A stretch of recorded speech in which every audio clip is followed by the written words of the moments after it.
আসসালামু আলাইকুম, সবাই কেমন আছেন?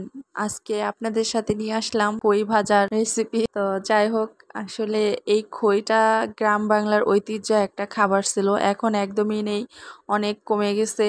এখন এইসব মানুষ করেও না, খুব কম। আগে তো দেখতাম বছরে 2 বার মুড়ি ভাজতো, তো এখন তো গ্রামেই মানুষ মুড়ি ভেজে খায় না, কিনে খায়। আর এই খইটা ছোটবেলায় দেখতাম যে যদি কেউ কোরআন শরীফ নিত তাহলে এই খই খাওয়াতো, এরকম মানে অনেক রীতিনীতি ছিল, এখন আর ওইগুলা নাই।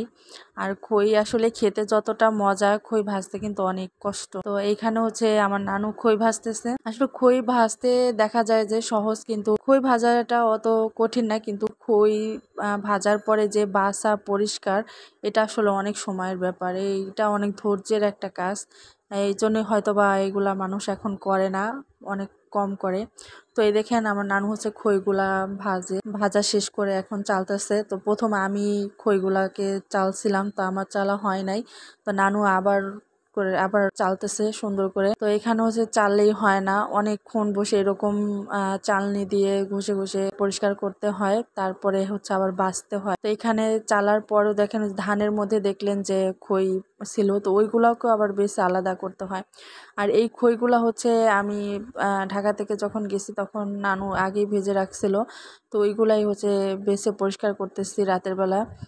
ধানগুলা আলাদা করতেছি। দেখেন এত কষ্ট করে, মানে এতক্ষণ বসে চালনিটা চেলেও তারপরে যে এরকম একটা একটা ধান থেকে যায়, তো ওইগুলাই হচ্ছে আবার পরিষ্কার করতে হয়।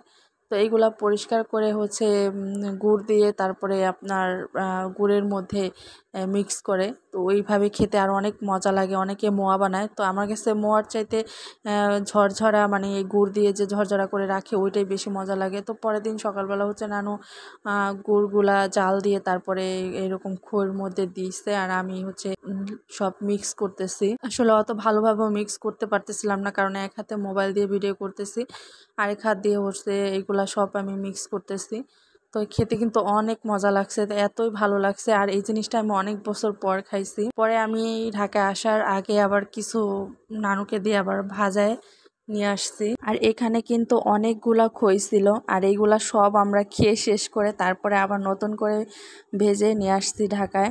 তো সেইগুলো আমরা খেয়ে 2 দিনে শেষ করে ফেলছি। তো আসলে এই জিনিসটা এরকম একটা জিনিস, আপনি মানে এত অনেক খাবেন কিন্তু আপনার পেট ভরবে না, কিন্তু খেতে মন চাইবে, মানে খেতে ইচ্ছা করবে। আপনারা কমেন্টে বলবেন যে এখনো কোন কোন অঞ্চলে এই খইটা খাওয়া হয়। এটা এখন একদমই কমে গেছে। আর এই খই কে কে ভাজতে পারেন, কোনো আপুরা ভাজতে পারেন কিনা সেটাও কমেন্টে জানাবেন। তো আমার এই ভিডিওটি আপনাদের কাছে কেমন লাগছে অবশ্যই কিন্তু কমেন্ট করে জানাবেন। সবাই ভালো থাকবেন, আল্লাহ হাফেজ।